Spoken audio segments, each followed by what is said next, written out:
Fala turma, professor Samuel Doria, mais uma vez falando de matemática com vocês. E aí gente, tudo bem com vocês? Chegamos em nossa 20ª aula dessa maratona de estudos. É um prazer imenso estarmos mais uma vez aqui nos reencontrando para estudarmos matemática. Então já são 20 aulas de matemática que nós estamos estudando juntos, né? Espero que vocês tenham aprendido algo comigo durante esse período. E nessa aula de hoje nós vamos anunciar o ganhador do desafio proposto na aula 18. Pois é, vocês vão conhecer quais foram os melhores vídeos com os desafios propostos na aula 18. Aquela aula que nós falamos de frações. E aí, gente, vocês também estão assistindo às nossas aulas de projeto de vida? O que vocês estão achando de nossas aulas de projeto de vida? Pois é, continue nos acompanhando, tanto com matemática quanto com projeto de vida. Então, gente, não podemos esquecer que o nosso componente curricular é matemática. Essa aula tem como público-alvo vocês alunos do 6º ano do ensino fundamental. Nessa aula de hoje, nós iremos falar sobre obtendo frações equivalentes, que está na página 142 do livro didático de vocês. Na aula anterior, nós comparamos frações. Nós vimos quando duas ou mais frações podem ser comparadas e quando nós conseguimos identificar e quais as habilidades nos permitem identificar dentre as comparadas quem é maior, menor ou quais são iguais. Nessa aula de hoje, nós vamos obter frações equivalentes. E aí você pode estar se perguntando, o que são frações equivalentes? O que significa a equivalência? Nós vamos aprofundar o estudo sobre essas habilidades nessa aula de hoje. Então, o objetivo dessa aula é reconhecer diferentes representações de um número racional como equivalentes. Então, gente, nessa aula, como nós iremos falar sobre frações equivalentes, nós vamos começar sobre esse conceito de equivalência. Então vocês já perceberam que algumas frações escritas de formas diferentes, com numerador e denominador diferente, mas representam a mesma parte de um inteiro? Pois é, essas frações são classificadas como frações equivalentes. Então, por exemplo, eu tenho um inteiro aqui, esse inteiro eu dividi ele em duas partes iguais. Aí, eu peguei o mesmo inteiro, dividi em 4 partes iguais. Na divisão anterior, quando eu dividi ele em duas partes iguais, eu pintei uma parte de azul e deixei uma parte pintada de branco. Na nova divisão do mesmo inteiro, do mesmo tamanho, eu dividi ele em 4 partes iguais, sendo que eu pintei 2 partes de azul e 2 partes de branco. Então, aí eu fiz uma nova divisão.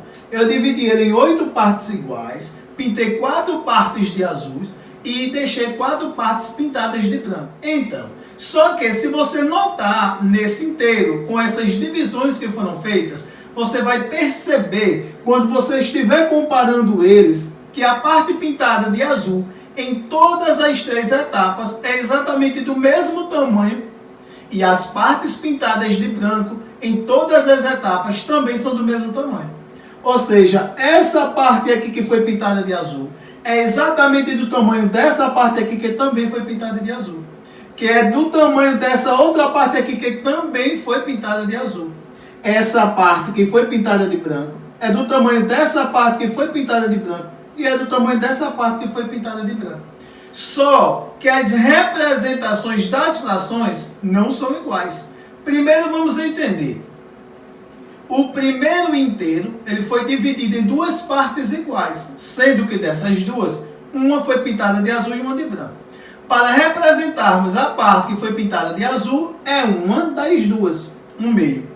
Depois nós dividimos o mesmo inteiro em 4 partes iguais. Pintamos 2 de azul e 2 de branco. Pintamos metade de azul e metade de branco. Esse primeiro inteiro, que foi dividido em 2 partes iguais, teve uma parte pintada de azul e uma parte pintada de branco. Ou seja, metade pintada de azul, metade pintada de branco. Eu posso representar a parte pintada de azul por um meio. Uma das 2 partes em que o inteiro foi dividido foi pintada de azul. O mesmo inteiro, quando dividido em 4 partes iguais, metade também foi pintada de azul e metade de branco. Eu posso representar a parte pintada de azul por 2/4. Por que 2/4? Porque 2 das 4 partes em que o inteiro foi dividido foi pintado de azul. O mesmo inteiro, quando dividido em 8 partes iguais, teve também metade pintada de azul e metade pintada de branco. Só que esse inteiro agora foi dividido em 8 partes iguais. Dessas 8, 4 foram pintadas de azul e 4 foram pintadas de branco. Então, nesse caso, nós podemos dizer que 4/8 foi pintado de azul. Então, gente, preste atenção. 1/2 para representar as partes pintadas de azul, 2/4 para representar as partes pintadas de azul e 4/8 para representar as partes pintadas de azul. Portanto, nós estamos vendo inteiros iguais divididos em partes diferentes, mas que essas partes que foram pintadas são exatamente do mesmo tamanho. Então, aí nós podemos dizer que as frações 1/2, que representa esse primeiro inteiro, a fração 2/4, que representa esse segundo inteiro, e a fração 4/8, que representa esse terceiro inteiro, são consideradas frações equivalentes.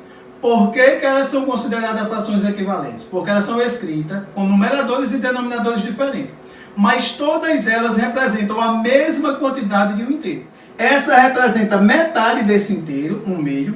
Essa representa metade desse inteiro, 2/4. Essa representa metade desse inteiro, 4/8. Então, quando duas ou mais frações representarem a mesma parte de um inteiro, elas são consideradas frações equivalentes, mesmo que elas sejam escritas com numeradores e denominadores diferentes.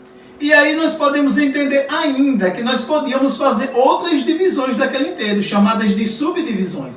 Nós podíamos dividir ele em 16 partes iguais, dessas 16 nós pintaríamos 8. Aí a fração 8/16 seria também uma fração equivalente às frações já escritas anteriormente. Então, para iniciar nossa aula, vamos entender. De uma fração, nós podemos obter infinitas frações equivalentes. Ou seja, a classe de equivalência de uma fração é infinita. Então, temos aqui um outro exemplo de frações equivalentes. Nós estamos mostrando as frações e mostrando os inteiros que elas estão representando. Nós temos aqui o primeiro inteiro, né? Esse inteiro foi dividido em 3 partes iguais. Dessas 3, pintamos uma de amarelo. Nós temos aqui o segundo inteiro. Esse segundo inteiro foi dividido em 6 partes iguais. Dessas 6, pintamos 2 partes de amarelo. E aí nós temos aqui o terceiro inteiro. Esse inteiro foi dividido em 12 partes iguais. Dessas 12, nós pintamos 4 de amarelo. Aí, a fração que representa esse inteiro é a fração 1/3. A fração que representa esse daqui é 2/6. A fração que representa esse daqui é 4/12. Gente, vamos prestar atenção a uma coisa. Que a parte pintada de amarelo nesse inteiro é do mesmo tamanho que a parte pintada de amarelo nesse inteiro, que é exatamente do mesmo tamanho que a parte pintada de amarelo desse inteiro. O que aconteceu de diferente entre eles foi as divisões. Essa parte pintada de amarelo nós não dividimos. Essa parte pintada de amarelo dividimos em 2. Essa parte pintada de amarelo dividimos em 4. Mas todas são do mesmo tamanho. Portanto, as frações 1/3, a fração 2/6 e a fração 4/12 são consideradas frações equivalentes porque elas representam a mesma quantidade de um inteiro. Então, como nós já vimos frações equivalentes, nós vimos que duas ou mais frações elas são consideradas equivalentes quando elas representarem a mesma parte de um inteiro. Agora, nós vamos ver como simplificar uma fração. Ou seja, eu tenho aqui a fração 18/54. Eu preciso tornar essa fração menor. A gente chama de reduzir essa fração, tornar ela irredutível. Essa daqui é uma fração que pode ser reduzida, redutível. Eu quero transformar em uma fração irredutível, aquela que eu não possa reduzir mais. Qual é o processo? O processo é o seguinte: eu estou vendo que o numerador dessa fração é 18, o denominador é 54. Portanto, eu vou procurar um número que divida 18 e 54 ao mesmo tempo. Então eu sei, como 18 é par, 54 também é par, 2 divide os dois ao mesmo tempo. Quando eu dividir 18 por 2, eu vou encontrar 9. Quando eu dividir 54 por 2, vou encontrar 27. Eu tenho agora uma fração que foi reduzida, mas que ainda pode ser reduzida. Ou seja, essa fração aqui, ela é uma fração equivalente a essa daqui. São frações equivalentes. Essa daqui é uma redução dessa daqui. Mas aí eu ainda quero continuar reduzindo. Da mesma forma, vou encontrar um número que divida o numerador e ao mesmo tempo divide o denominador. Esse número é 3. Quando eu dividir 9 por 3, eu encontro 3. Quando eu dividir 27 por 3, eu encontro 9. Sei que ainda posso dividir, e ainda por 3.